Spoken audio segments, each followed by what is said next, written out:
বিয়ে করেছি, হ্যাঁ, তাই আমার নতুন বউয়ের আগের বর সে কমপ্লেন করেছে যে সে ডিভোর্স চায়, ডিভোর্স না দিয়ে কেন করলাম, তা এখন সেই জন্য অ্যারেস্ট করেছি, এখন সেটা করা হবে। কোথা থেকে করলো? হ্যাঁ, কোথা থেকে অ্যারেস্ট করেছে আপনাকে? আমার বাড়ি থেকে। কোথায় বাড়ি? আমার বাড়ি ভেতরডোহরি নদিয়া। কি নাম আপনার? আমার নাম দীপঙ্কর বিশ্বাস।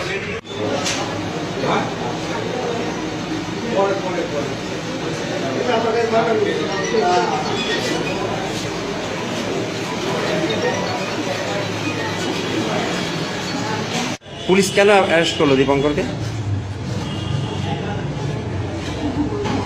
পুলিশ কেন অ্যারেস্ট করলো? ওকে কেন অ্যারেস্ট করলো? আপনি তো সঙ্গে আছেন।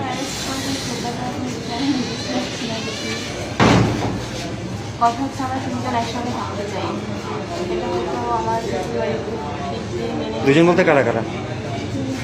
আমি একসাথে? কি নাম আপনার? আপনার ইউটিউবার? হ্যাঁ, উনি যা বললেন এটা সঠিক, একসঙ্গে থাকতে চান? কি নাম আপনার? দীপঙ্করের কে হন আপনি? আর উনি এখন